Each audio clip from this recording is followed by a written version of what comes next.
And welcome to the Alouettes Flightdeck podcast dedicated to Montreal Alouettes football, presented by our good friends over at Royal Retros, where you don't need a time machine in order to get some sweet, sweet throwback merch. Head over to royalretros.com, use the code Flightdeck at checkout, and save 10% off your entire order. I'm Tim Capper. You can follow me on X and Blue Sky at Repact. That's REPPACT. Hello, how are you now? I'm Cliffy D. You can also find me on X and Blue Sky over at Cliffy D. So every week, are we going to need like a Cliff Notes of what your intro is? Think of it as if you know, you know. Because okay. Oh, okay. You know. Speaking of, no, I'm not going to do that now. It's not the time for an ad read. Yeah. Let's get a little more into the show before we start delving into that territory. We're not here to soak these people for their money. But if you want to, flightdeckgear.ca. There you go. You're not the only one who could bury leads around here. There we go. I love it. I love it. By the way, stay tuned for our interview this week, and it's always tough. It really is when we have a Thursday game and we do our podcast and our show on Wednesdays. It's really tough to try to be able to get some guys on, especially players. That's one of the toughest things to do, especially with short weeks. But we did come through with you guys this week. We were able to get somebody who I think really Cliff knows quite a bit about the Edmonton Elks, doesn't he? Well, shoot, I hope so, because he is the voice of the Edmonton Elks for Edmonton Radio. We are very excited this evening. We will be joined by Morley Scott from 880 Ched. Again, he's been doing his thing with Dave Campbell for a long time. Doesn't make him old, but he's been the voice of experience, if you will, in guiding Elks fans from the highs, the lows, and everything in between. So we had a good chat about all things Edmonton Elks and Montreal Alouettes. So make sure you stay tuned, folks, because it was definitely a great little chat. Exactly. It's funny. And we have harped on it for years, how badly that the Alouettes have played in BC. I mean, it almost seems to be a constant, like death and taxes, the Owls lose in BC. But as of late... It's basically guaranteed loss tonight for the Alouettes. Yeah. But as of late, the Alouettes have gone on quite a bit of running themselves, especially when it comes to playing in Ottawa. The Owls came into this game, obviously trying to extend their record to 2-0 and obviously extend their streak there at what we've I guess we're calling it, I was going to say jokingly call it, or maybe not, Percival Molson Stadium West. That's funny, West, and it's not that much far west, but anyways, the Owls were able to come in, do what they've been doing so far, get to 2-0 and extend it. I think it's tie a CFL record with their 11th straight win in Ottawa. And again, it's I'm trying to remember, besides BC versus the Owls, I'm trying to think of some other dominant things in recent years where a team has just been playing really, really well. And it's gone from one gamut to the next with these games in Ottawa. It really has. And how well that these Owls have played in Ottawa, despite everything that's thrown at them. Yeah. The one thing I think about more than anything else, though, is when some of these dubious streaks come to a close. A great example is the streak in Calgary, for example. There was a time when, much like when they would go to BC Place, going to McMahon Stadium in Calgary was a guaranteed loss for the Montreal Alouettes. That ended a long time ago. And I remember the time when it did. I think it was in 2019 when the Alouettes finally got the W. It was a crazy game, went to double overtime, and it was literally playing right to the end, like right to the echoes of the whistles. Montreal finally snapped that streak, and that was incredible. Just like I'm sure it's going to be incredible when one day, maybe this year, who knows? I mean, I guess that's the hope every year, is that one day the Alouettes will go to BC Place, play the Lions, and come away with the W. It has happened before. It just happens so infrequently that it's easy to forget that, yeah, there was a time when, the Alouettes, were able to get the win here and there, but it's been a while in BC. And I can imagine that for Red Blacks fans, our nation, they've got to be like, oh, when are we going to beat these guys in our house? That's the other thing too. In our house during our home opener. I mean, we were at the game, and yeah, the Montreal Alouettes unfortunately spoiled the home opening party for the Red Blacks with quite a dominant win, I must say. Oh, yes, for sure. I mean, the Owls were able to win by a score of 39-18. And, again, sometimes I think I've said it enough where sometimes the score is not indicative of the game itself.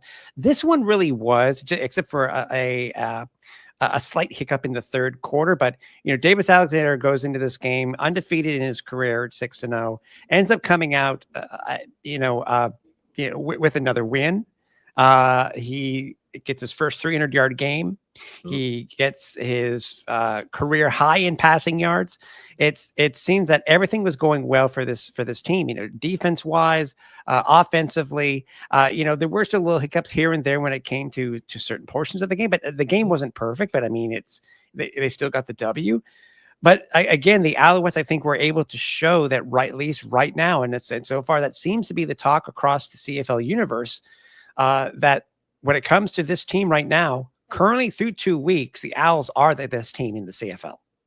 Without question. And there's a lot of these power rankings that you see. And I always take anyone's power rankings with a grain of salt, because there's no tried and true method to truly determine what makes a power ranking. So I kind of look at them, and even if Montreal is on top, as I feel they should be, I still just take it for what it's worth, which is to me not very much.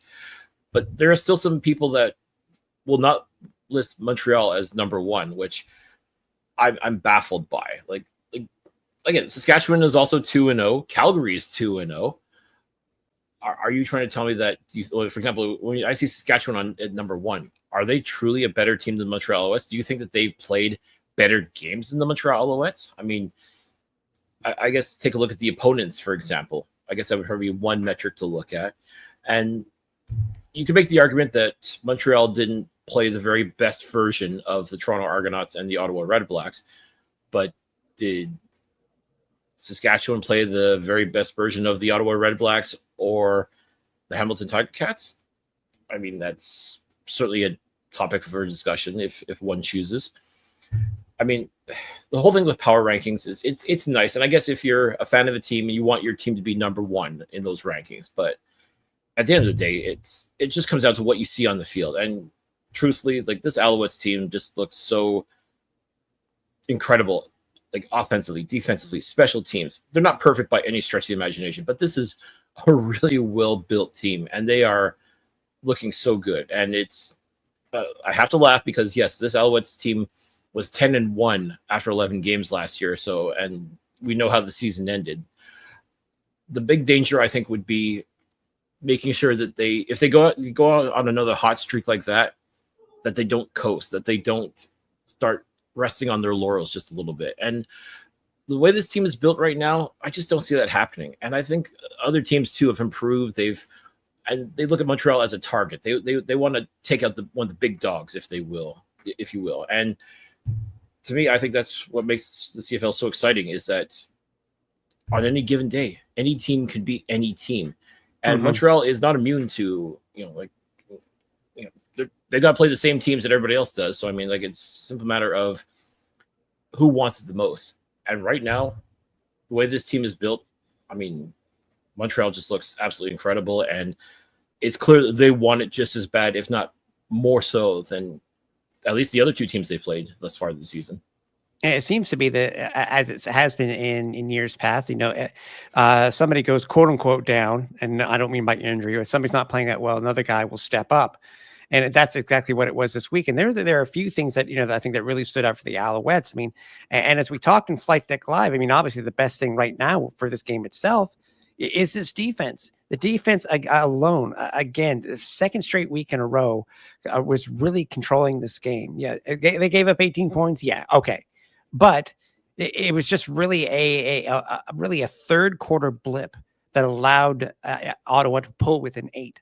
But after that, it was the fourth quarter. It was a fourth quarter of hell for Ottawa.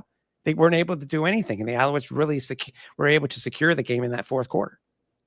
Absolutely, it's almost like I don't want to necessarily use this analogy, but like a cat pawing a mouse, like they're not going to kill it right away, but they're going to, bat it around and play with it a little bit. And I kind of felt like that's what they were doing to the Ottawa Red Blacks, which is, kind of mean spirited, but at the same time, I guess they wanted to make this a little bit more competitive affair as well. And I'm not accusing them of taking their foot off the gas during this game, but Ottawa was able to figure things out, and as you said, got within 8, and started making Alouettes fans kind of like, oh, I don't know, could this be? But then this defense came alive just at the right time. I mean, they've been on one throughout the game. I mean, Lowell Ugalak, Jeffrey Conte-Arcu, their interceptions were absolutely phenomenal, but it does not top. And I keep telling you folks about this time and time again. Podcast karma is truly a thing. Because our man, Wesley Sutton, who crashed the podcast at the home opener, crashed Flightdeck Live, came on and chatted with us. When you come on the podcast, good things happen. And the pick 6 that Wesley Sutton ran away with essentially sealed this game for the Alouettes. And I'm telling you, I'm not advocating that everybody come crash the podcast. I don't want to see like a lineup of Alouettes players like, hey, can I get on? Can I get on? No, it's not about that. But I'm just saying, Davis Alexander comes on the podcast. I'm not going to say no. Well, that's it. Who's going to say no? But at the same time, Davis Alexander comes on Flightdeck Live. He's having an outstanding start to the season. Wesley Sutton comes on, has that phenomenal pick 6. I'm just saying podcast karma truly is a thing. And, at me if you want, but I mean, the proof's in the pudding right there. I mean, numbers don't lie. INTs don't lie. Ball don't lie.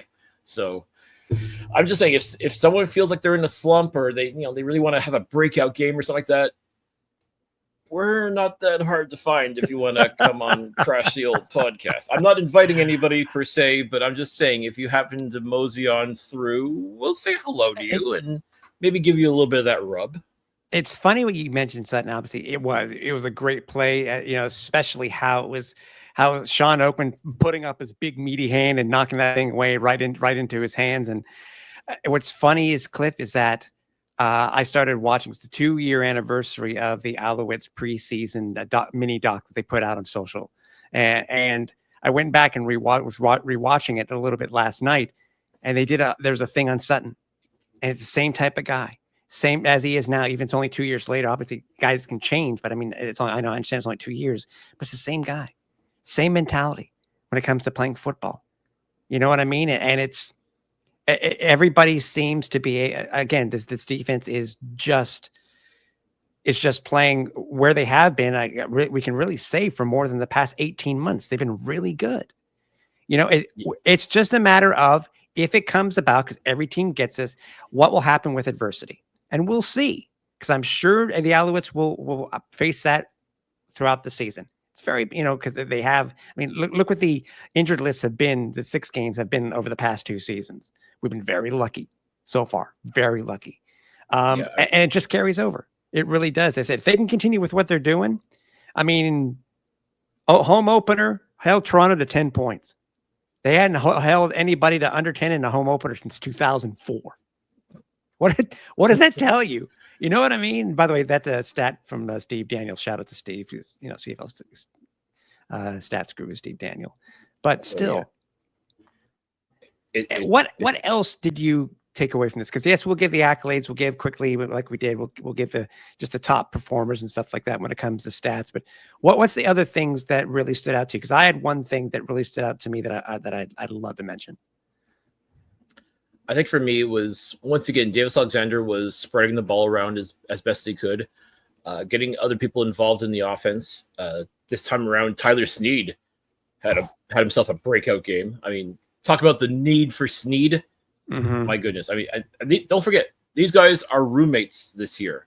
So obviously they're going to have that connection. Obviously I'm sure Tyler's saying to his roomie, hey, bro, you got to help me out here. You got to, hook me up a little bit here. And it's pretty clear. Big play DA is like, I got you, man. I got you. And sure enough, I mean, Sneed didn't find the end zone, but again, had some great yards, had a couple of really fantastic catches. man, he was definitely on one. But the one touchdown recipient that I did not have on my list was James Letcher Jr. Now, he has scored touchdowns in this league, but not receiving touchdowns. Like, he is the kick returning specialist. You expect him to, come through with a house call, but he ended up being a great check down option, and he had quite a little scamper into the end zone. I mean, just I couldn't even believe it. Now, mind you, we were very far away from the action at that point, so we couldn't quite see who it was. But as soon as we saw it crossing the goal, I'm like, no way. Was it Letcher? Are you serious? Oh, okay, great. I mean, listen, we want to see this team succeed. We want to see everybody that plays for this team succeed. James Letcher is no exception. It's just, again, I was not expecting him to get his number. I was not expecting his number to be called in this game. But again, coming in and replacing Charleston Rambo, who had left the team for personal reasons, did a phenomenal job. I mean, it's remarkable to see everybody step up when their number is called. And that's exactly what you want out of your team, offensively, defensively, special teams, what have you. When your number is called, you perform. You have to perform. And that's exactly what these guys are doing. And that's one of the many, many reasons why this Alouettes team is 2-0. And I'll say it, well deserving of being number one on anyone's power rankings. And if they're not, I say shame on you, because I mean, this team, top to bottom, just looks absolutely phenomenal right now.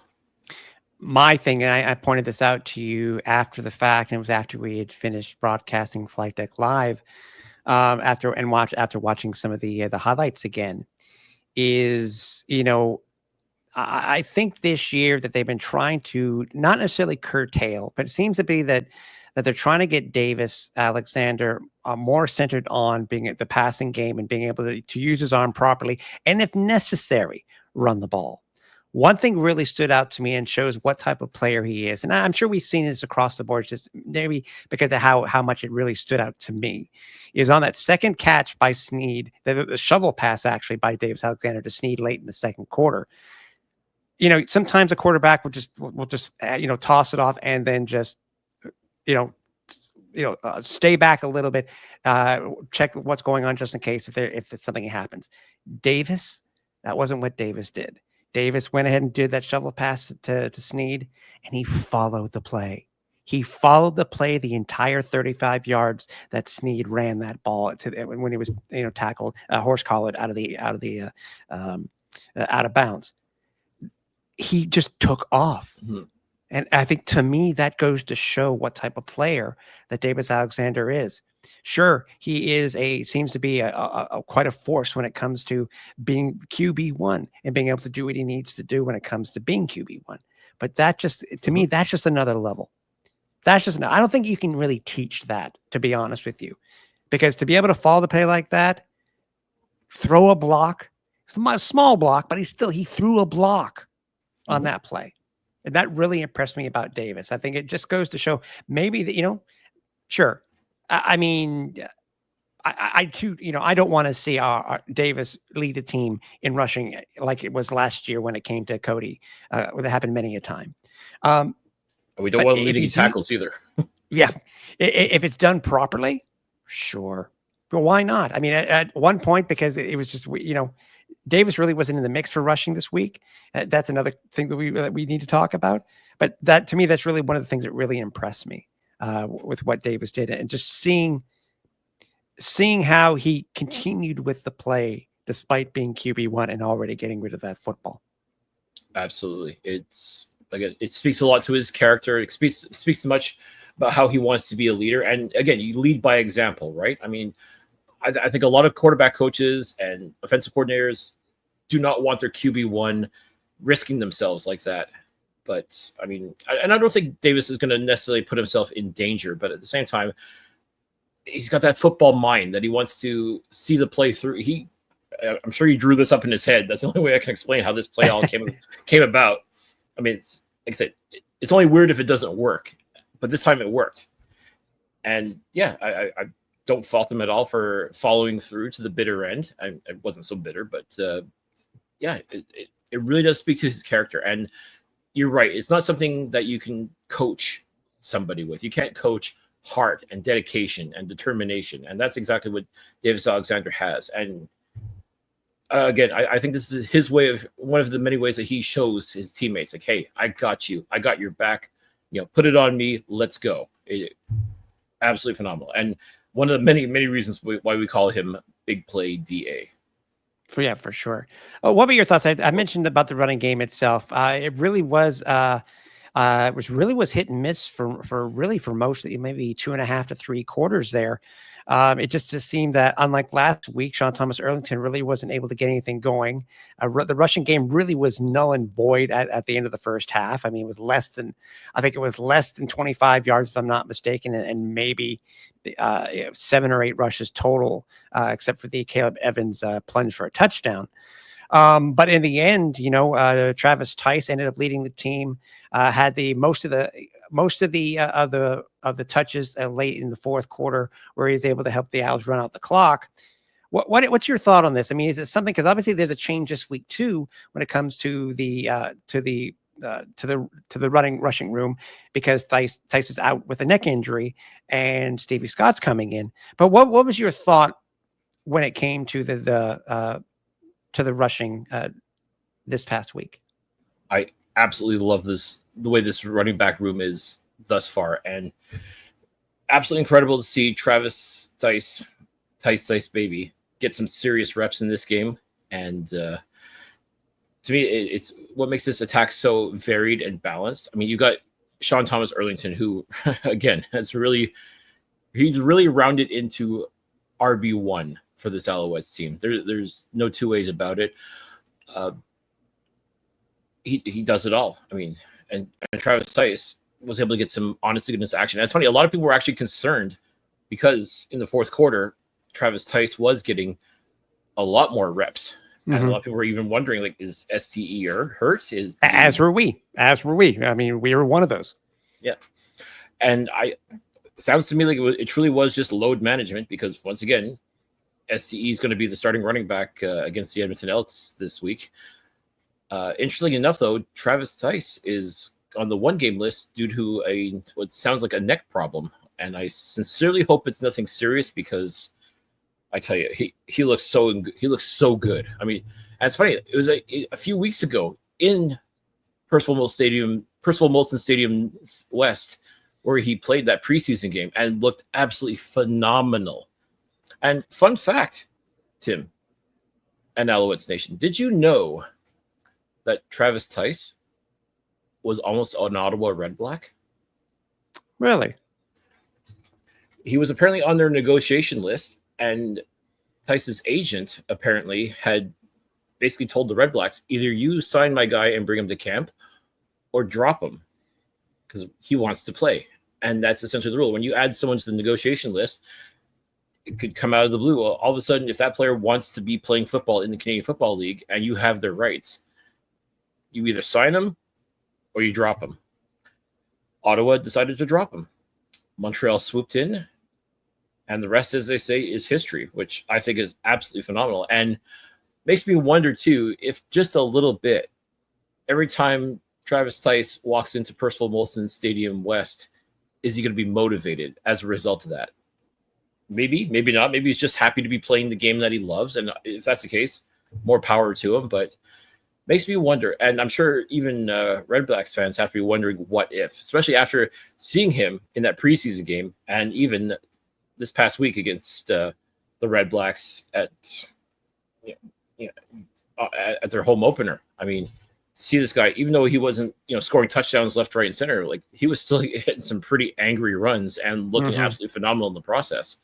Maybe a little too angry because, again, he's out this week with a neck injury. Hopefully not serious, but that's not something you want to fool around with. But all this to say that Travis Tice, Sean Thomas Erlington, and now we'll see Stevie Scott come in and showcase what he can do as well. I tell you, this running back room right now is looking really, really good for the Montreal Alouettes. One of the biggest stats for me that stands out for this week, Cliff, is that I haven't been able to calculate the 2 and outs that they had this week. I think they had a little bit more than they did last week. Well, they only had 2, 2 weeks ago. But what really stood out to me is that once again, their second down conversion was just through the roof. And I think that just goes to show that I think that stat alone is able to show you how well that this team is doing. You know, this week versus Ottawa, their second down conversion, they were 14 to 23 at 64%. Cliff, they're 60% for the season. For the season on second down. Yeah. So that alone right there shows how different this offense is currently, and how much of a well-oiled machine it is than it was last year. Yes, we may not be scoring opening drive touchdowns. We may only get a field goal in the first quarter, whatever, but it continues. You know, they're just this close to getting a touchdown, 25 yards away for a Jose Maltos kick attempt, rather than being, another 40 yards down the field. And that's what it seems. And I hope it continues, obviously. Yeah. Speaking of Maltos, 6 field goals against Ottawa is nothing to sneeze at. Mind you, some of those should have been touchdowns, but okay, still give it a chance for our kicker to showcase what he can do. And also, too, a former Red Black. So I kind of feel like he, too, must get a little bit excited about having to play in his former barn against his former team, and just give him a little reminder, give him a little flex, if you will, about, hey, you had me and you let me go. So, well, flex he does whenever he kicks that field goal. So it's, you know what I mean?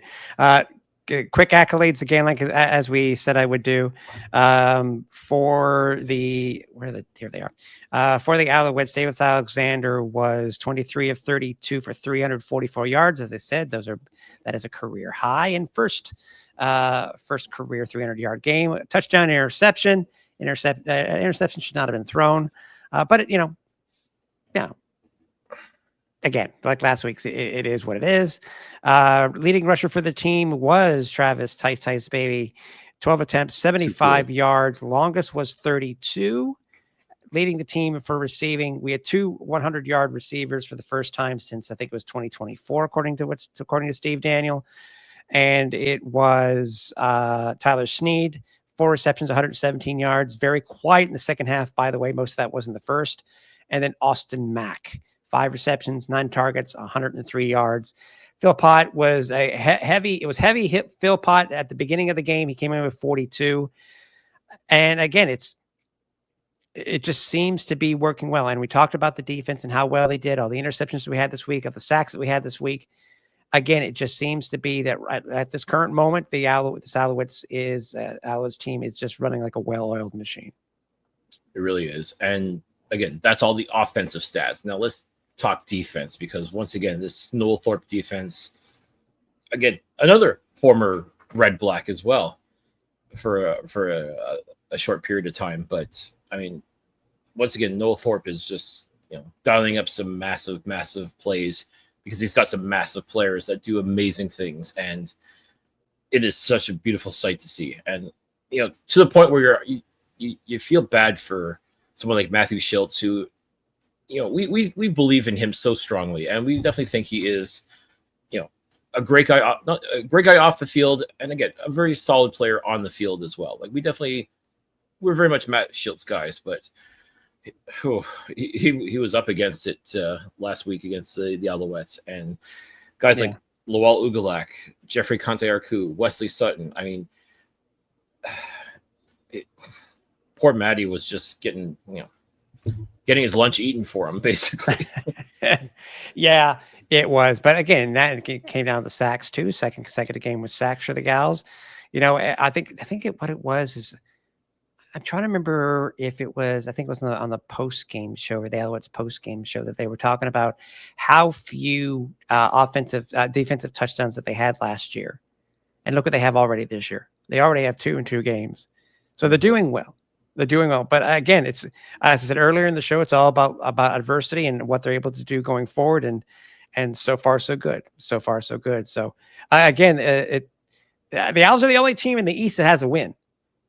You know what I mean? It's odd to see the way the standings are currently sitting, but basically, it is what it is. It's incredible. Yeah, both Toronto, Ottawa, Hamilton, 0-2, each of them. Like the province of Ontario, or we call it now 0-2. There You you know, go. I'm sorry, but not really. No. It's absolutely incredible. Like the Alouettes are truly in a class by themselves. And I know it's early. We're still in June, so we're not planning a Grey Cup parade route just yet. No. But And again, it's June. It really matters what you do in October, November. 100%. And last year was proof positive of that. Because again, the Alouettes went on that hot streak to start the year, and that was great. That's exciting. But as you said, it's all well and good, but you gotta win those games in September, October, especially November. If you don't do that, then no one gives a rat's ass what you did in the summertime. Yeah, that's true. Now, obviously, coming up, the Alouettes are having their first Thursday game of the year. They're playing in Edmonton, and we felt what better way to go ahead and to preview the game this week versus the Elks than to bring in a guy who knows the team very well, has been around the Elks organization for quite a long time. He knows the EE way. So we're going to go ahead and bring in the voice, one of the voices of the Edmonton Elks, Morley Scott, and he's going to help us preview this week's game with Edmonton. Once again, the Montreal Alouettes are on the road as they head to the capital of Alberta to take on the Edmonton Elks. And to give us a little bit of perspective of how things are in Edmonton, Stanley Cup notwithstanding, we are joined by the voice of the Edmonton Elks from 880 Ched. Is it 880 Ched? It is now, yes. It is now 880 Ched. Perfect. Joined by the voice of the Edmonton Elks, Morley Scott. Morley, welcome to the Alouettes Flight Deck. Thanks, guys. It's a pleasure to be here. You guys are a couple of the long-running podcasts out there, so it's good to see you and good to be on your show. Well, 10 seasons now we're doing this, and they haven't canceled us yet. So, what obviously before we get to the nitty-gritty of the game itself, what are you looking forward towards when it comes to the home opener itself, Morley? Because Cliff and I have been to the one in Montreal, the one in Ottawa. We've seen what they've done. What are you looking for, and what are the Elks have planned for the opener? They've got a few things planned. They've added some new things to their arsenal this year for the atmosphere at what is now Play Alberta Field at Commonwealth Stadium. They're going to have a live a house band that's going to be playing in every game now. It's funny how fans want certain things, and certain things make fans happy, and it's the little things. We were actually doing our morning show this morning from the stadium, and we had team president Chris Morris on, and he was talking about the survey they did and some of the feedback they got during the off season. And one thing that kept coming up was back before COVID, maybe a little bit before that even, they used to have at the concession stands fried onions that you could get a scoop of them on your hamburger or on your hot dog or whatever the case may be, and they disappeared. I think they disappeared during COVID, and people were saying, hey, we want the fried onions back. So they're bringing the fried onions back this year, which has made everybody happy. Another thing I know the fans are really happy about is the new uniform. It's going back. The jersey is kind of a little bit of a throwback to the old days.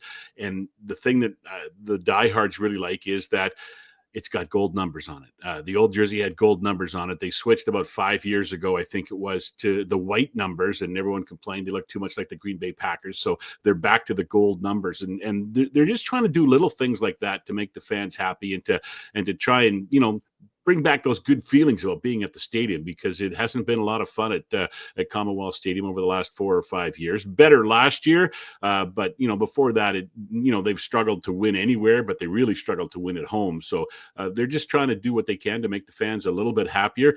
And we know the one thing they need, right? And that's wins. That's the one thing they're focused on, is getting wins. And if they get wins, everybody will be a lot happier coming to Commonwealth Stadium for sure. Yeah, that's it. Winning fixes everything, right? It does. That's the best marketing tool you can get in pro sports, right? Just win some games.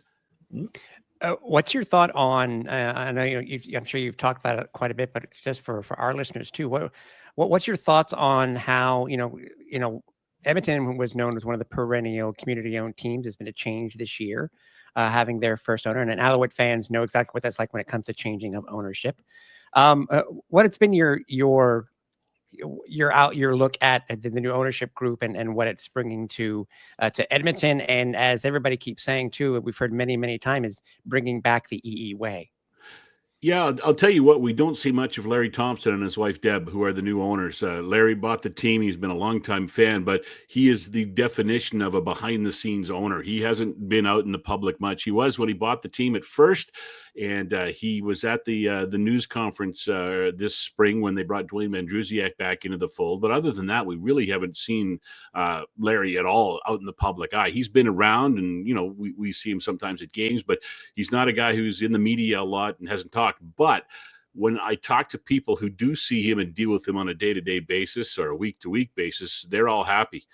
He's providing them with the money they need for certain things, and to make the atmosphere better at Commonwealth, to make things better for the team, and everybody's happy. And so he's had a positive impact, even though he hasn't been front and center like some owners in pro sports are. He's been in the background, but he's been doing his job, and he's been providing the cash they need. We joked last year when after he bought the team, mid-season last year, as he took over his ownership, all of a sudden we had a ton of fireworks at the games, and that's what we found out. Larry likes fireworks, so they brought back a lot of fireworks for the team intros and stuff like that. But yeah, from everything I've heard, his influence and what he's done has been nothing but positive so far.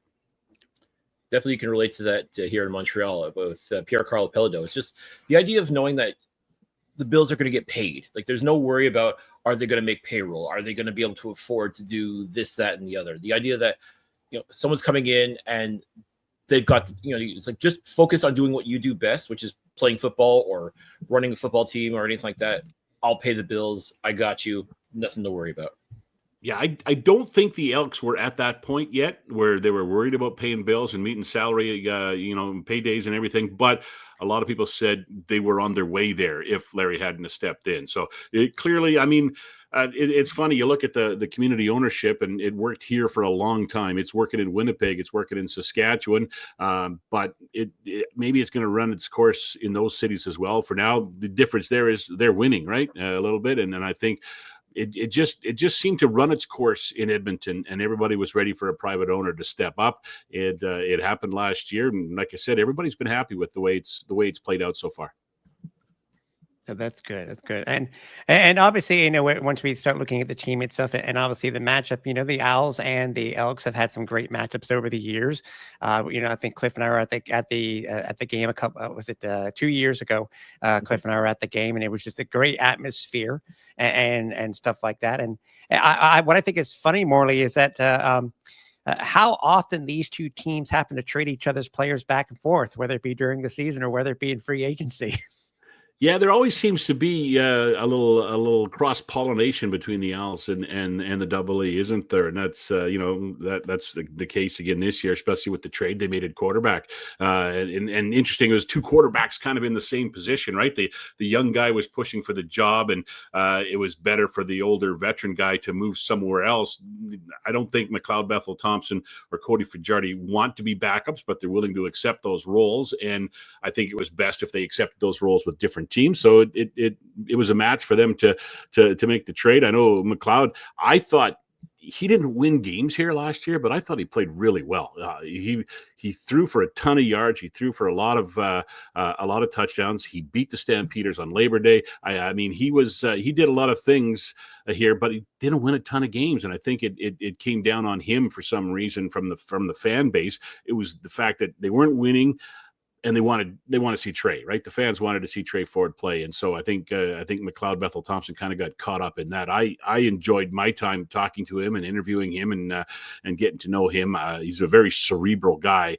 He knows the game very well. There's no doubt about that. And I think, he had a good year here at Edmonton, and I think he'll do a fine job as the backup, or more if needed, if something happens to Davis Alexander.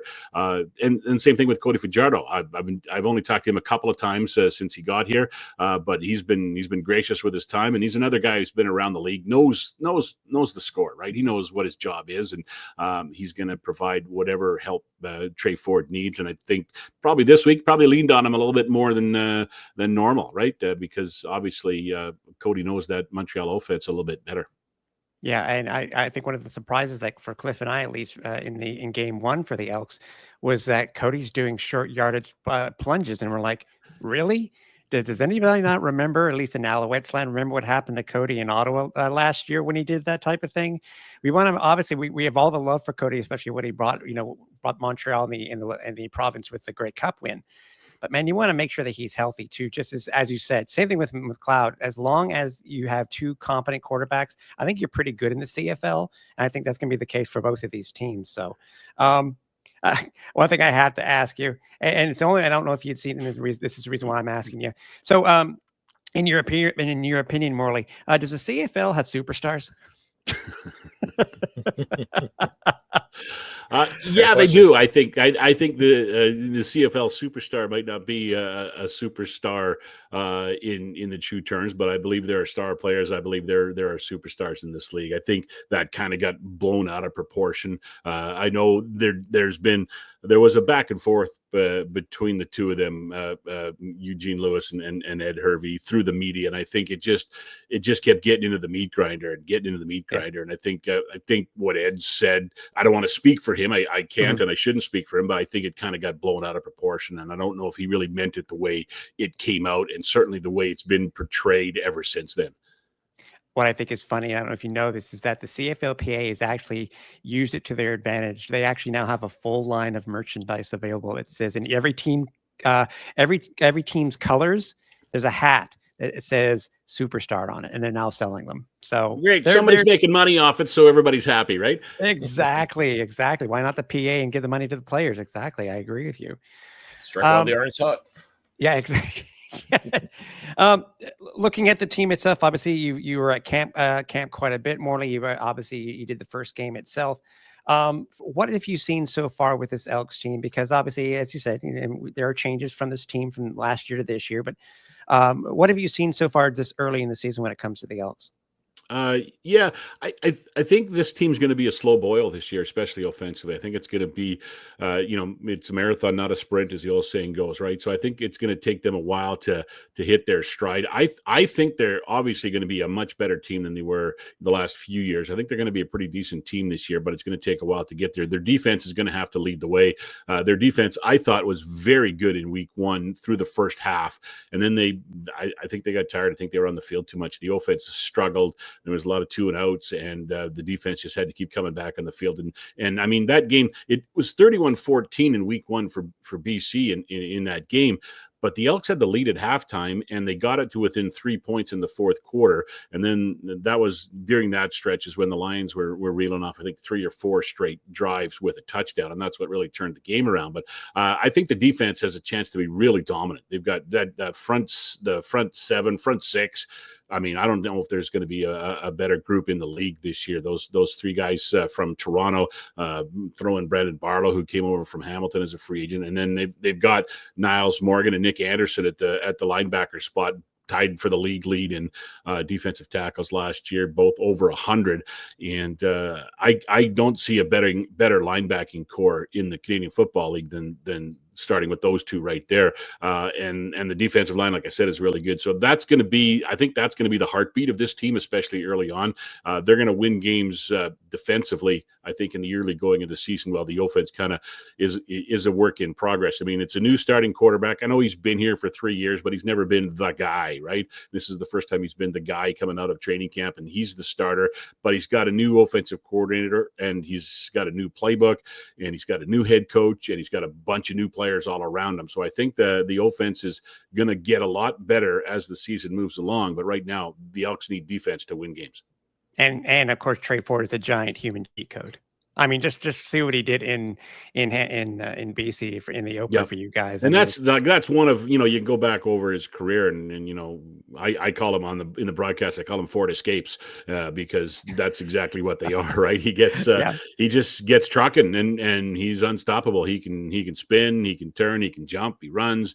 And what we notice, those plays the first couple of years, that play like the one in Vancouver that you're talking about, those plays, for the first couple of years were often run plays that he ended up taking off with. Now he's getting better as a quarterback, and he's doing all that behind the line of scrimmage, but still keeping his eyes downfield. And he found a receiver on that play, and instead of running, he ended up throwing for a big gain. So he's improving as a quarterback. We saw that last year, and I think we're going to see a lot more of that this year, especially under the tutelage of Jordan Maksimic, the offensive coordinator, who worked with some pretty good quarterbacks in his day, including a guy quite similar to him in Nathan Rourke last year, and in BC, and Vernon Adams, who played kind of that same scrambly style a little bit. So I think sky's the limit for Trey. Sky's the limit for Trey. I don't think there's any doubt about that. But he's got to keep working at it, and he's going to have to get better as he moves along. Now, how awesome is it that his twin brother is on the team as well, and Tyrell Ford? It's been a great story. I mean, I remember talking to Trey when he came out in his first CFL season, and he was telling me that was the first year since the first time they played football when they were kids, that they hadn't been on the same team. They'd been on the same team through minor football and through university. And then, one got drafted by Edmonton, one got drafted by Winnipeg. And Trey tells the story how they were both so athletic. And when they first started playing, they signed up, I think they signed up a week late into their minor football, flag football league for kids. And they realized that they were both pretty special. So they made sure they put them on different teams. And I think both teams were last, and they ended up meeting each other in the championship that year. And Trey will remind you that he won the game. So they go together. I mean, they're living together. Tyrell's living at Trey's house, and they're walking off the field together at practice. They're walking onto the field together at practice, and they're like twins. Who could have guessed, right? Now, it's funny. We talk about Trey Ford, and yes, there's no question he is extremely talented and has all the potential in the world. Yet there's still a lot of CFL experts, talking heads, what have you, that are still saying it's really just a matter of time until Cody Fajardo is the starting quarterback in Edmonton. Besides win games, obviously, what else is Trey Ford going to have to do to sort of turn some of those naysayers into believers? Going to have to be a better everyday quarterback, every play quarterback. Mark Killam talked about this with me this week, and talked about it on our post-game show after week one. Those plays are great that we all talk about, right? That we see him scrambling and making something out of nothing, right? Those plays are great. But what he wants to see is the consistency in those other plays too. He wants to make sure that he hits the receiver for that 7-yard pass when it's 2nd and 5, right? He wants to make sure that every play is done to the best of its ability, and I think that's what's going to make Trey Ford great, is the fact that he becomes a good, consistent quarterback, and then throw on those off-book plays that make everybody go, oh wow. And that's what they're waiting for. That's what they're working on with him, is just to be a better play-by-play quarterback. Just make the best play possible on every play. No, that's true. As I said, it's all, and I think it also goes what's happened here in Montreal, just the years of experience, even though it's been behind the scenes for Davis Alexander. When you look at what Davis Alexander has done from afar, Morley, I mean, is it sort of similar to what you would, obviously you would hope that Trey Ford would become down the line? Yeah, I think so. And I think, you look at the numbers on Davis, and the first, like, one game, the passing numbers weren't great, but he ran for 50, right? And in the other game, he only ran once, but he threw for 344. So he's that kind of guy. I was talking with kind Julian Grant this week, and he said they're really good friends, the two of them. And I said, well, what's his strength? And he goes, well, he's got two strengths, his arm and his feet. That's pretty much all you need as a quarterback, right? He can throw the ball and he can run with it. So in this league, that's the kind of quarterback you want, right? So he's going to be a dangerous guy. And he obviously, I 100% trust and believe Jason Moss knows what he's doing. And if he's made the decision to move away from Cody Fajardo, who he's had so much success with in Saskatchewan and in Montreal, especially winning a Grey Cup with Cody in Montreal, if he's made that decision, then there's obviously something there in Davis Alexander that Jason Moss can see, because obviously he knows quarterbacks. And I think looks like the kid's off to a great start, and a lot of people are projecting big things for him, and I don't see why you would doubt that right now. There is something to be said about the mentorship role. Davis Alexander had some great quarterbacks to look up to and learn from. Trey Ford now has a great quarterback in Cody Fajardo to look up and learn from as well, even though he's the leader, so to speak. But you're still learning, right? Like that. Yeah, for sure. Yeah, that's absolutely part of it. And I think, that was part of the relationship last year with McLeod Bethel Thompson too, who was, I think, really good for Trey Ford and taught him a lot about, the being a quarterback and the work that goes into it and the film study and all that stuff. But at the end of the day, McLeod Bethel Thompson and Trey Ford are opposites, right? When it comes to playing the game of quarterback, McLeod, you don't see him run very often, right? He stands in the pocket. He's got a quick release. He's accurate and he hits guys downfield. That's not how Trey Ford plays. He's more scrambly. He can run. And I think it's going to help him even more this year because Cody Fajardo plays that way. Cody Fajardo knows the game and sees the game the same way. I know Cody said to me, he said, I watched Trey Ford and I just wish I had that kind of talent. He's just in awe of him. But he knows, they think the same way because they play the same way. Ford may be a better runner and a more athletic quarterback than Cody was, but they think the same way. And I think that's going to help Trey a lot moving forward. And I know Trey said his plan going into this week was to lean on Cody a lot this week to learn a little bit about the Montreal defense and just to be a little bit more sure about what he has to do come game time tomorrow night.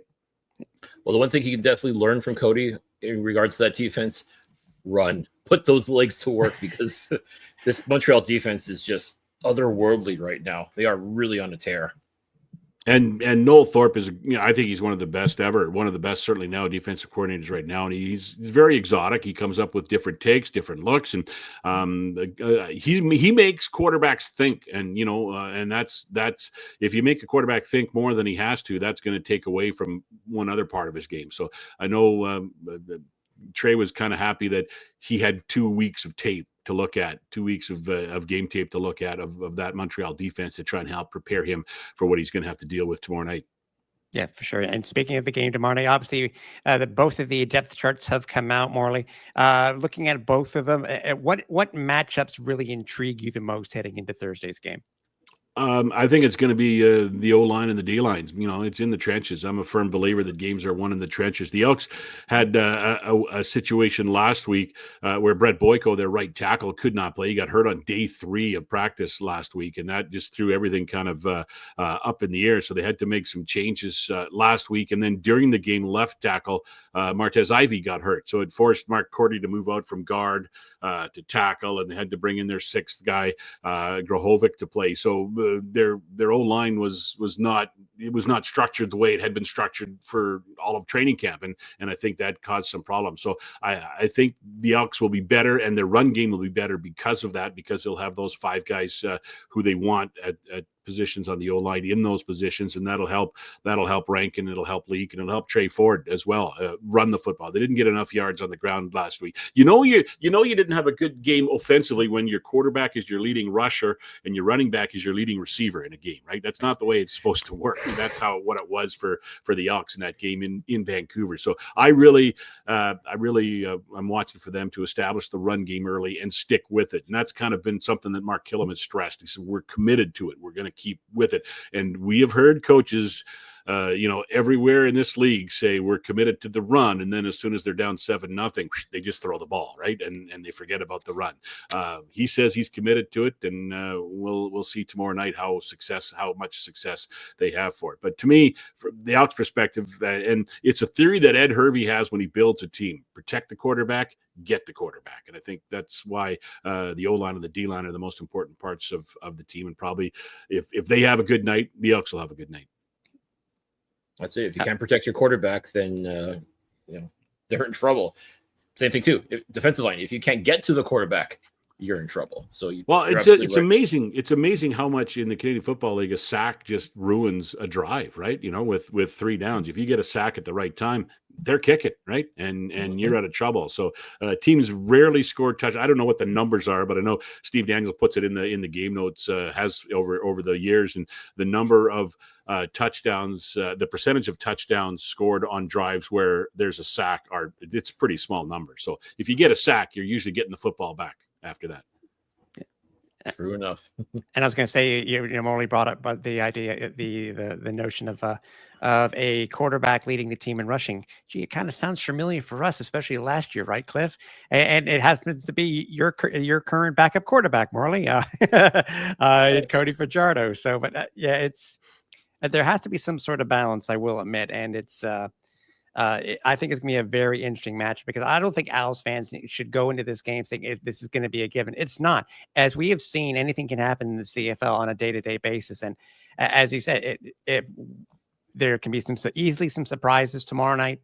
But again, I think it's going to be a great matchup nonetheless because, historically, the Owls have not played well out west. They really haven't. It's just been in the past recent years where they've really come to play, except for in BC, but that's the norm. And usually when the Owls and the Elks play at Commonwealth, it's got some kind of thrilling end to it, right? Whether it's pick six, which we've seen, and as I recall, last year's game, I believe the Elks were down by 3 or 4, and McLeod Bethel Thompson threw a pass, and it was a touchdown, and I can't remember. I think it might have been Dylan Mitchell couldn't squeeze it, and it was a sure touchdown, would have given them the lead late in the game, and it ends up Montreal wins it. So some things usually happen late in these games with the Owls and the Elks, so we'll see how it plays out tomorrow night. I'm looking forward to it. Exactly. I wonder if it's because Jason Moss, who lives in Alberta in the offseason, I wonder if he's just got too much of that home cooking and maybe just isn't quite focused on. It's got to be a special game for him, and he doesn't usually tip his emotions very much, right? Well, he gets emotional, but he doesn't usually tip his own emotions. I'm sorry, did we miss very something? much? But he probably won't admit it, but I would assume deep down he enjoys coming back to Commonwealth to coach because he spent so many great years there as a player and as a coach, and won Grey Cups with the team, and there's a lot of success for him and a lot of great memories. And I don't know. I know I know he lives here in the off season. I don't know if his family goes to Montreal. I know I think we always see him and his son out playing catch before the games here and everything. So I think it's a special game for him on the calendar to come to Edmonton to see his family, to see some old friends, and to relive some old memories. And if he goes home with the win, it puts a smile on his face. Yeah, which again we like to see that. We like to see Coach Moss with a smile on his face. He's usually a lot more fun to hang out with after the game, after a W. So before we let you go, Morley, again, this Edmonton team right now has all the potential in the world in front of them. They just really got to be able to put it together, and I think they've got the right pieces in place as far as administration and coaching and all that goes. What else can you help sell this Elks team to CFL fans, not just in Edmonton, but league-wide? What else would you have to say about this Elks team that could maybe get people saying, hey, you know what? I want to pull for these guys. I want to show some support to a young burgeoning franchise like this. I think it starts with Trey Ford. He's a Canadian. He's really coming at it the hard way. I mean, he's had some turmoil in his 3 years with the Elks, and let's be honest, at the end of the last season, nobody thought he would be back this year. Ed Hervey, got to give him a ton of credit for coming in as the GM, and that's the first thing he wanted to do was reach out to Trey, talk with Trey. He watched a lot of game film of Trey, and he said, yeah, let's do it, and he got him to agree to a contract, and then Trey jumped in, full steam ahead. I mean, he bought a house here, moved here in the off season. And worked with Jordan McSimic to get ready for this opportunity. So to me, he's kind of the story. And it's the Canadian Football League, right? As your quarterback goes, so goes your team. And if he's going to have a good year, then the Elks are going to have a good year. And I think the best thing about it is everybody's pulling for him, right? The fan base really wants him to win. The marketing team wants him to win because he's such a sellable guy. He's trying to be that guy. There's so many. It's so rare in sports that you get that guy who is a good guy who helps win you games and helps sell you tickets, right? Sometimes you get one or two of those, but it's rare to get all three of those. And I think Trey is in that category. So we'll wait and see how it plays out. But for me, that's the story of this team for this season. The changes are part of the story too. I mean, just absolutely cleaning house with the, new president, new general manager, new head coach, new coaching staff, new starting quarterback, many, many, many new players. The change is a big part of it. But for me, the whole story of the season starts with Trey Ford on the field. Well said. Well, it's going to be an exciting game, no question about that. Home opener for the Elks as well. So, I mean, that's always exciting too. Fans have been jonesing for football and finally being able to get back sitting live watching their team play. It doesn't get much better. And the sports focus in Edmonton is now shifted from hockey to football after what happened last night. So, it would have been nice to see a Game 7 on Friday night after the Elks play, but it's not going to happen. So, everybody's going to be talking a little bit more football. I noticed it today. It was actually kind of neat at practice today. The media's kind of been ignoring the Elks. To a certain extent, sometimes Dave and I are the only guys there at practice every day. But today there was like 3 cameras and some reporters out, so it's different. The Oilers were flying home from Carolina and didn't have from Florida and didn't have an availability today. So everybody came out. The media came out to Elks practice, which was great. So they're going to start to get a little bit more of their name in the news a little bit, and if they can win and play well and entertain, maybe the crowds will start to bump up a bit. Well, that's it. No competition right now, at least for people's attention and whatnot. So, yeah, just all you got to do is win. Easy enough, right? Sounds easy. All right. Before we let's go one more time, Morley, where can everybody find you on social media? Drop your socials. Everybody's got to be giving you a follow right now. How do they find you on social media? I am on the Twittex at Morley_Scott. Same thing for Instagram and I got a rule on Facebook that we won't be friends until we have a meal together. So don't bother trying to follow me there. But Twitter and Instagram for sure. Instagram, you probably see a lot more pictures of my grandson than you will of the football field, but still it's there. But Twitter for sure. And of course, I'll throw a plug in for my podcast, Antler Up, which comes out weekly during the season, where I sit down with an Elks player or personnel person and kind of hear their football story. And the Justin Rankin episode just dropped today, so you can find me wherever you get your good podcasts, like Alouettes Flightdeck. Appreciate that. I was about to say, and you can also hear Morley and his partner's dulcet tones on Sirius XM this week, because I think Sirius has the home broadcast. So right. Don't want to watch TSN or RDS. There you go. Put on Sirius. Don't be XM. offended, Els fan. We kind of wear green and gold glasses a little bit on the broadcast. Is that allowed? It's encouraged. Something about out west, because out east, that sort of thing is kind of like no. Like our local media doesn't seem to subscribe to that theory. But again, everybody's different, right? For sure. Awesome, Morley. Thank you again for joining us here on the Alouettes Flight Deck. We appreciate you. Everybody got to tune. If you're in Edmonton, you got to tune in to Ched 880. Listen to the call with Morley and Dave Campbell. Morley, thanks again for joining us here on the Alouettes Flight Deck. We appreciate it, and all the best for this 2025 season. Cliffy, Tim, it's good to be here. I appreciate the ask to come on the show. Enjoy yourselves. Thanks very much. Bringing in a guy like Morley, Cliff, I think it gives a little bit more, really a lot more insight for the team itself, considering how long he's been around the team. And he not only was able to give some insight on the team itself, but how this franchise, and it's very good, at least at the moment, quite a few similarities to how the Alouettes were back in 23 when PKP bought the team, new quarterback, new head coach, etc. But it gives a really good insight on this, the Elks franchise. Yeah, you can definitely draw a lot of parallels to Edmonton and Montreal as far as how the organization is run, and to a lesser extent, the players that are on the field, the coaches that are on the staff, and so on.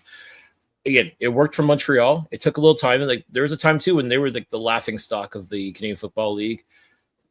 More recently, the Elks were said laughing stock, but I think the pieces that they have in play right now are going to help turn this team around and help reestablish that winning culture that they've been craving so badly. I know there's a lot of talk of, going back to that EE way, and I get it. I understand how important that is for Elks fans and Edmonton in general. The city loves a winner, just like Montreal loves a winner as well.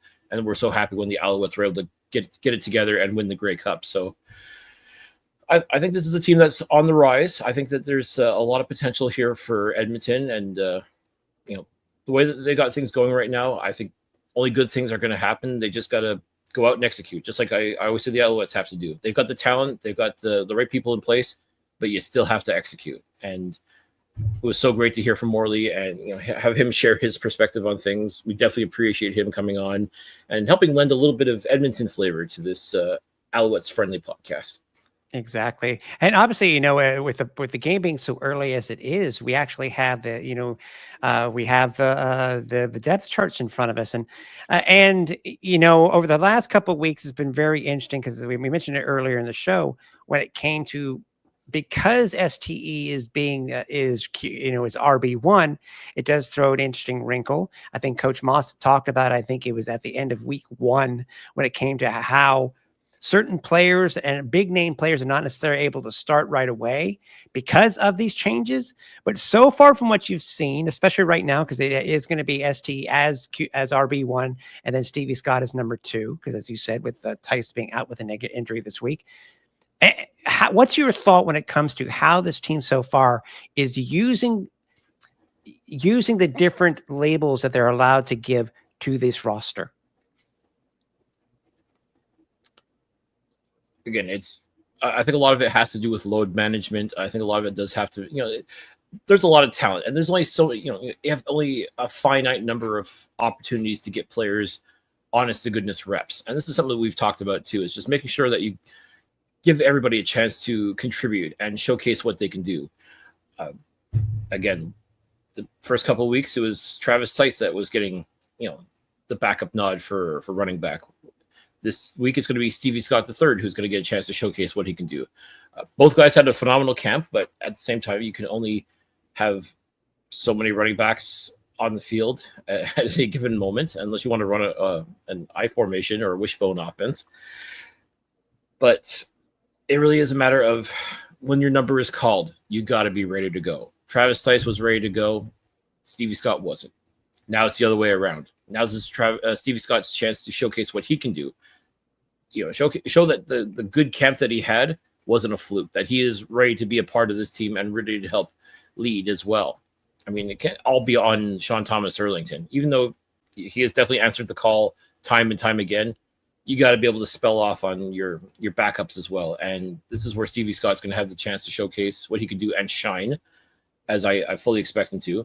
Same thing with the receivers. I mean, there's a lot of receivers as well that, they're getting some looks, and some are getting more than others. But eventually, this offense, in order to stay as balanced and varied as possible and really keep defensive coordinators guessing as to what the Alouettes are going to do, you got to incorporate those guys into the fold more and more. And I'm looking forward to seeing that as well. I mean, yeah, everybody knows to prepare for Tyson Philpott, Cole Speaker, Tyler Snead, and Austin Mack. But you got some other dudes back there too that, given them the opportunity, they can make a lot of noise as well. And the best thing to do is, everybody's preparing for that core 4 that we were talking about. Once their backups get in there and David starts finding opportunities for them, oh boy, it is going to make this offense even more lethal. And I am 100% here for that. Yeah, exactly. And before we continue to talk about the defense, we want to remind everybody that we are on social media. Many places you can find us. There are quite a few podcast aggregate that do have us listed, so go check us out there. Or you can head over to www.alouettesflightdeck.ca and check out our entire archive, all 10 plus seasons. Also, you can check us out over on X or Blue Sky, and that's over at Alouettes FL Deck. Facebook over at Alouettes Flight Deck Pod, and Instagram and YouTube over at Alouettes Flight Deck. Speaking of YouTube, make sure if you go over there, you can see the entire broadcast version of the podcast, audio version of the podcast, and our post-game show, Flight Deck Live, which will follow every single Alouettes game this season, whether we are on the home or road, or whether Cliff and I are in a studio or actually on site.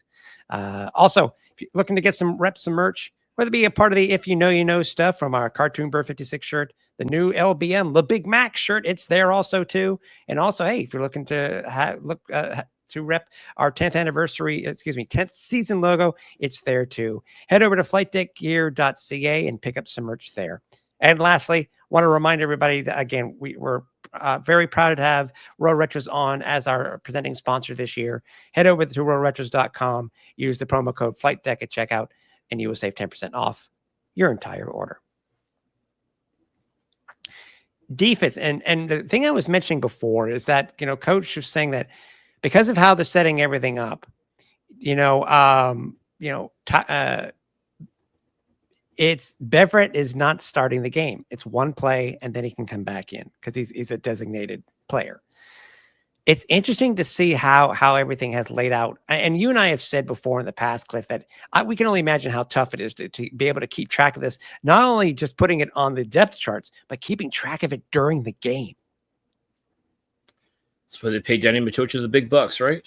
and the rest of this coaching staff. It really is 3D chess when you think about it, folks. It is a job that sounds easier than what it truly is.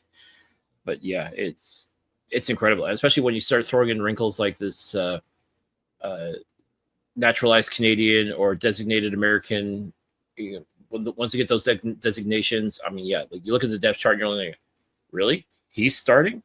Mm-hmm. Why isn't, like best example of why isn't Bev starting? Like he's the guy. Like he is arguably the kingpin of this linebacking core. But because of how things have to be presented, how like that first play has to showcase exactly. It has to be exactly what was showcased on the depth chart. It's a little crazy at times, and sometimes you're like, well, what, huh? But once you get it down, once you figure it out, and again, know full well that this team, these guys know what they're doing. The players know what they're doing. The coaches know what they're doing. Everybody that's involved with the on-field product, they know what's going on. So try not to think too much about it. I mean, otherwise you're just gonna, lose your mind. But all this to say that, this team, they know what they're doing. They've got it down. And again, numbers don't lie. 2-0 is nothing to sneeze at. And no, if this Alouettes team can go 3-0, 4-0, and so on, then you just don't question. You may question the methods, but you cannot argue with the results. Yeah, and as I was talking before earlier, another thing that really stood out to me, and it just happened to really, after looking at this depth chart here, Cliff, and I think it really does need to be mentioned, is it was Gino Lewis last week trying to extend his streak to 10. He was stopped, and it wasn't stopped by it wasn't just stopped by one person. It was stopped by two. So it just props to Burns and to Cabe and to Ento for just being able to control whatever Gino was throwing at them. Yeah, I mean, again, we've talked about this, and again, you want to call us homers for saying this, and so so be it. But I mean, we truly think Eugene Lewis is very much a superstar. What's up, Ed Hervey? But again, arguably one of, if not one of the best receivers in the Canadian Football League. And for Lorenzo Burns and Kevin Ento to essentially shut him out of the end zone, absolutely incredible. I mean, that speaks to their preparation, speaks to their talent, let's not forget, and just speaks to how hard these guys work. And knowing full well what they have, again, guarding one of the best receivers in this game. Yeah. Easier said than done. But again, you got to answer the call. And that's exactly what Lorenzo Burns and KB Ento did. In fact, a lot of people were worried because, again, we've talked about the struggles that Lorenzo Burns had last year, settling into his role as cornerback of this team. He did not look out of place whatsoever. If anything, and again, I'm guessing Noel Thorpe was trying to keep Gino guessing as far as who he was going to be going up against. I mean, typically it was going to be Lorenzo Burns because they both play the boundary corner, the boundary side of the field, and KB Ento normally plays the field side, but he was switching Ento and Burns back and forth a few times. And again, all this to no doubt throw some different looks, not just at Gino Lewis, but also at the entire Ottawa offense as well. Yeah. There was one play, though, where Gino got the better of KB Ento, and I was truly surprised. Not because I don't think any less of KB Ento, but it was just a play that I'm sure KB would like to have back. I mean, he zigged when he should have zagged, kind of thing. It happens, and kudos to Gino for making an absolutely phenomenal play, getting the ball downfield, and inching closer to hopefully getting that 10th touchdown. And let's not forget, Tim, by and large, he did score that touchdown. He just couldn't quite hold on to the ball in the end zone. I mean, despite the Burns PI also. Yeah. By the way, we talked about all the accolades and stuff like that, and I think this is probably the best way to end the show this week. By the way, the Owls are currently, according to FanDuel, they're 6.5-point favorites over Edmonton with an over/under of 48.5. But we were remiss. Yes, it wasn't the most exciting game at the beginning. You know, the Owls are only up 3-0 at the end of the first quarter. But if it wasn't for that goal line stand by this defense, who knows where this game could have gone?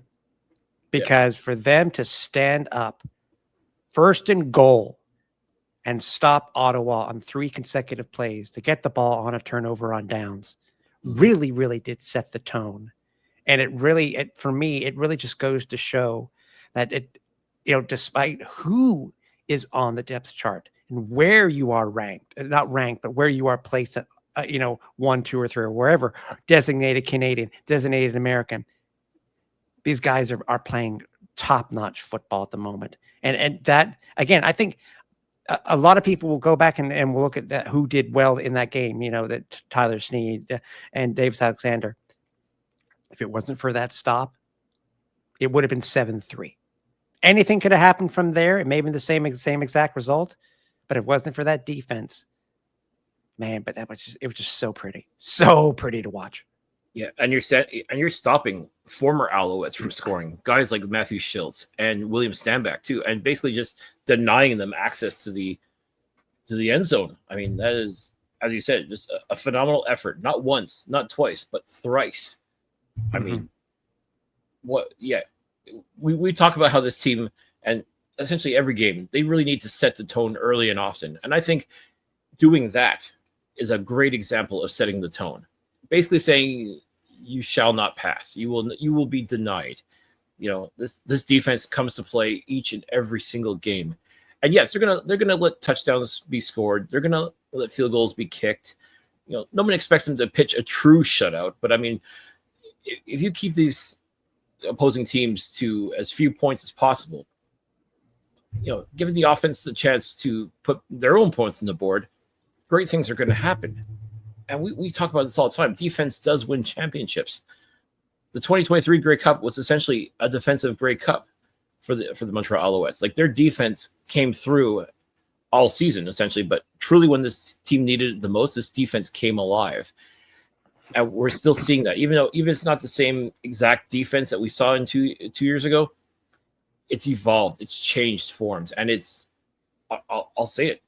It's gotten even better, if you can believe that. I mean, this was taking a championships caliber defense and improving upon it with key additions to the personnel additions. Absolutely phenomenal. And to watch this Alouettes team play defense week in and week out is going to be such a treat this year. I'm so excited with what I've seen so far. I am so excited, and it just gets me even more excited for the upcoming games because, yeah, touchdowns are great and points on the board are definitely important. But man, when a defense is rolling like what this Montreal defense is, I even use the analogy. Like, people are, like, the cool thing to talk about nowadays is, 100 men versus a gorilla. Well, guess what, ladies and gentlemen? The Montreal Alouettes are that gorilla. I think you put 100 men against this Alouettes defense, I don't like the odds for the 100 men. We do understand that this it's tight to be able to listen to the show this week with the game coming up on Thursday. I would say this: if you happen to be listening to us post game after the game itself, how spot on were we? Were we off? Were we on? Let us know on socials. We'll be more than happy to hear what you guys think. But we do appreciate every single one of you for listening or watching us each week. And make sure you do tune into us post game as well. I mean, yes, sir. Again, on the East Coast, it's going to be a little late, I admit, but yeah, that's just we'll be there. But exactly, we'll be there. Hopefully, you'll be there as well. Hopefully, we'll be talking about another great Alouettes win. But win or lose, Flightdeck Live. Make sure you check us out. We'll be going live shortly after the game finishes, no matter how it ends up. But we'll be sharing our thoughts, and we want you on board with us as well. So make sure you do that, whether it's Facebook Live, on X, on YouTube. chime in with your comments. Make sure you join us. Make sure you subscribe and hit the notification bell so you know when we will be going live. And yeah, definitely let's talk about what this game is going to be. And let us know. Were we completely out to lunch, or were we pretty spot on with what we've been talking about? Yeah, exactly. But again, we do appreciate every one of you, and we'll be seeing you on Flight Deck Live, or we'll see you next week on the next episode of the Alouettes Flight Deck podcast. So for everybody here at the Alouettes Flight Deck, for Cliffy D, I'm Tim Capper. We're on final approach.